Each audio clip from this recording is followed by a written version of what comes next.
at Marvel and Marvel Knights was in full swing, you actually forced uh, a superhero fan who was a Wolverine fan, well, miles away from his home just to collect Marvel Knights Origin of Wolverine. Yeah, that the one Joe did? Joe was doing the covers, but Oh, okay. art was done by Andy Kubert and it was written by Paul Jenkins. Oh yeah, Paul and Andy. Yeah. So that was put together after I left, but that was a great book. Again, That the was Cupid boy.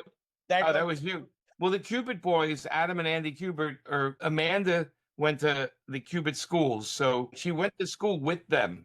with them. And Joe Kubert, yeah, and she was a student of Joe Kubert, Amanda. So Luckiest lady on the planet because all my life, because my journey with comics started as a reader in the 80s, and I would see that right. ad of Kubert School of Art, and I would just imagine, man, I wish I was in America and I would enroll myself in that school. And she was with Sure. the Kubert brothers, and her teacher was the legend Joe Kubert himself. It was Joe. Her teachers were Joe Kubert and Greg Hildebrandt Woohoo. and a couple other very famous people. Because when they started the school, they had all these very high esteem people. Yeah, again, it was like hiring, putting Paul back to work on something new. That's what we did. He finished Inhumans. We put him on something else. Sentry. We put him Right. on other things. We wanted to keep our guys busy and make it so good that they don't want to work anywhere else but for us. You succeeded with that because I'm in London studying there. Yeah. A very bore subject called accountancy, and Okay.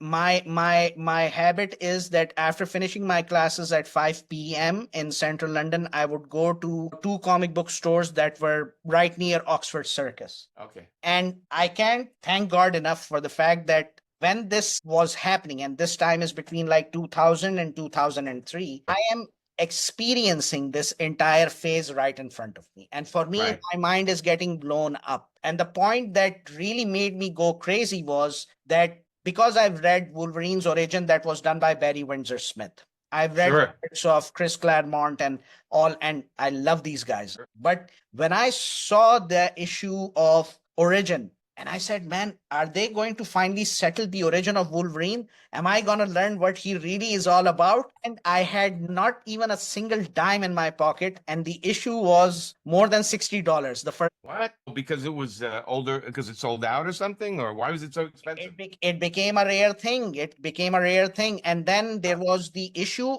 the one which was more expensive than that was the one that was signed by Paul and Andy. Right. Sure. So you can get them cheaper now. I think you can buy them cheaper now. No, I mean, it was worth it because I borrowed the money from my friend who was accompanying me. I said, Yeah. buddy, I'm going to pay you off, even if I pay you off in the next 5-10 years. But Right. I need this series. I cannot let go of it. So That's great. Okay, so now that you have taken us through what was going on in the editorial side of things, the bullpen, and you and Joe were investing so much of your time and effort there, did you have any expectation, any hope that, like, for example, what you were doing for Daredevil, the Right. Guardian Devil storyline, what you were doing with Garth Ennis and Steve Dillon for the Punisher, the Black Panther? Would Yeah. they become the live action masterpieces that they became in the So the worst thing you can do when creating comics is to worry about what it's going to be outside of comics, right? Right. Because to make a comic, you have to make the comic perfect. And so we never thought about what they're going to do in the films. Our whole goal was to make the greatest comic we could. Because if they ever made a film of it and it wasn't good, that wasn't on us. Our comic is good, right? So that doesn't change anything. The Inhumans TV show, not so good. The comic's fantastic, though. It Fantastic. stays good. It stays good. So our goal was to make the best comics we can. And then if somebody bought them and made movies, we're happy, that we're very happy. But that wasn't our job. Our job was to make the comic the best comic we could to attract those kind of guys. Because again, CGI wasn't a big thing back then, right? Like they had to. So we always said the rule was make the comic within the confines of comics, meaning you could do anything.